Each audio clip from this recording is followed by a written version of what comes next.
त्याच्यामध्ये एक ओम भट स्वा असा एक व्हिडिओ आपण भरत गोगावलेंचा बघितला. आता आपण काही व्हिडिओ बघतो त्याच्यामध्ये महेंद्र दळवी आहेत. मग महेंद्र थोरवेंचा व्हिडिओ का आपल्याला बघायला मिळत नाही? याच्यावरून साधी गोष्ट आहे. महेंद्र थोरवे खाजगीत बोलताना कित्येक लोकांशी, माझे मित्र आहेत जे महेंद्र थोरवेचे मित्र आहेत, त्यांच्याशी महेंद्र थोरवे सांगतात की पुढचा मंत्री मीच आहे. त्यामुळे त्यांना मंत्री व्हायची घाई झाली आहे आणि ते मंत्री व्हायच्या घाईच्या दृष्टिकोनातून हे सगळे व्हिडिओ महेंद्र थोरवेनेच मॅनेज करून पद्धतशीरप्रमाणे पेरणी केलेली आहे आणि ती पेरणी लोकांना समजू नये त्याने केल्याचं, त्याचा दोष त्या ठिकाणी त्याच्यावर येऊ नये म्हणून त्यांनी तटकरे साहेबांना नाव घेण्याचा प्रयत्न केलेला आहे. रायगड जिल्ह्यातील महायुतीत खटक पक्षामध्ये सुरू असलेला अंतर्गत संघर्ष आता उघड आरोपांच्या पातळीवर पोहोचलाय.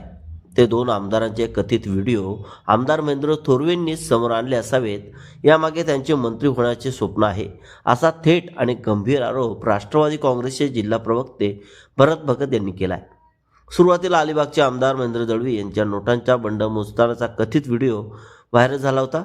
त्यानंतर शेतकरी कामगार पक्षाच्या नेत्या चित्रलेखा पाटील यांनी शिंदे गटाचे मंत्री भरत गोगावले यांच्या येथील पैसे मोजतानाचा व्हिडिओ समोर आणला. नागपूर येथील हिवाळी अधिवेशनात ते व्हिडिओ गाजल्यानंतर राजकीय वर्तुळात खळबळ उडाली. या प्रकरणात आमदार महेंद्र थोरवे यांनी हे व्हिडिओ खासदार सुनील तटकरे यांनी दिले असा आरोप केला होता. मात्र कर्जत येथे झालेल्या पत्रकार परिषदेत भरत भगत यांनी हा आरोप फेटाळत थेट थोरवेंवरच बोट दाखवले. थोरवेंना मंत्री व्हायची घाई झाली आहे. पुढचा मंत्री मीच हे स्वप्न उराशी बाळगून त्यांनीच हा सगळा बनाव रचला असावा. गोगावले मंत्री झाल्याची असूया आणि 2.5 वर्षांनी महेंद्र दळवी मंत्री होतील या भीतीतूनच हे व्हिडिओ राजकारण घडवले गेले असा आरोप भगत यांनी केला. भरत भगत यांनी पुढे आरोप करत सांगितले, थोरवे पूर्वी शिवसेनेत असल्याने ठाकरे गटाचे नेते अंबादास दानवे यांच्याशी त्यांचे जुने संबंध आहेत. त्यामुळे हे व्हिडिओ दानवेपर्यंत पोहोचले असावेत. रोज सकाळी उठल्यानंतर देवाचे नाव घेतात, तसेच थोरवे तटकरे यांचे नाव घेतात. विकास कामे बाजूला राहिली असून तटकरे 3 आमदार वाद हाच त्यांचा अजेंडा झाला आहे, असे खोचक टीकाही यावेळी करण्यात आली आहे. गोगावले यांच्या कथित व्हायरल व्हिडिओमधील त्यांच्या मीडिया टीमने हा व्हिडिओ खोटा ठरवल्याचे समोर सांगण्यात आले.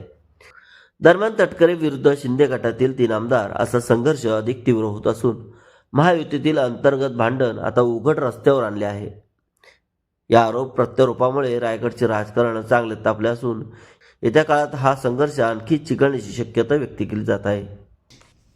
की जनतेच्या अडीअडचणी, जनतेचा विकास या संदर्भामध्ये कुठलाही मुद्दा शिवसेनेकडे शिल्लक राहिलेला नाही. अधिवेशन चालू आहे, जनता त्यांच्याकडे आशेने बघते, आपला काहीतरी प्रश्न मांडतील.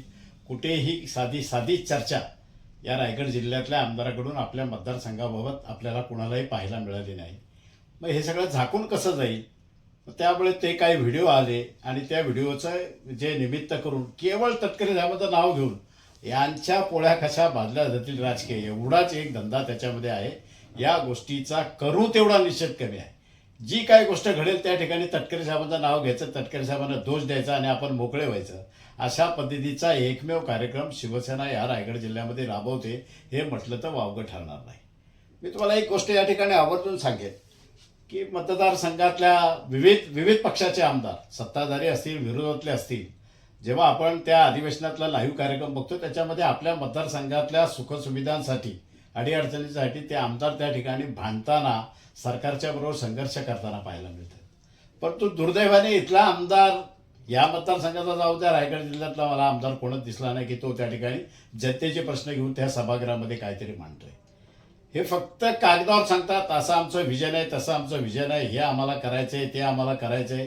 प्रत्यक्ष कृतीमध्ये यांच्याकडे कुठलाही कार्यक्रम नसतो. आणि मग हे अपयश झाकण्यासाठी याला एकमेव जो काय मिळालं आहे ना, फक्त तटकरे साहेबांचं नाव घ्यायचं, तटकरे साहेबांना दोष द्यायचा आणि आपल्या झालेल्या सगळ्या चुकांच्यावर पांघरून घालायचा हा एकमेव उपक्रम हे लोक राबवत आहेत. मी तुम्हाला कर्जतची गोष्ट या ठिकाणी आवर्जून सांगेन की या 3 आमदारांच्या मध्ये स्पर्धा आहे. भरत गोगावलेंचं मंत्रिपद महेंद्र थोरवेला मान्यच नाही आणि मग भरत गोगावलेंच्या 2.5 वर्षाची टर्म संपल्यावर महेंद्र दळवी होतील की काय ही भीती त्या महेंद्रच्या मनात आहे. आणि मग त्या भीतीपोटी ते व्हिडिओ, आता मला सांगा, यांचे व्हिडिओ करायला काय राष्ट्रवादीचे कार्यकर्ते त्यांच्या घरापर्यंत जाणार आहे किंवा ते राष्ट्रवादीच्या कार्यकर्त्याला व्हिडिओ कॉल करणार आहेत? हा कोणाला तरी शिंदे गटातल्याच माणसाला केलेला व्हिडिओ कॉल आहे.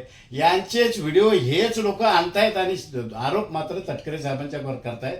या गोष्टीचा करू तेवढा निषेध थोडा आहे. मी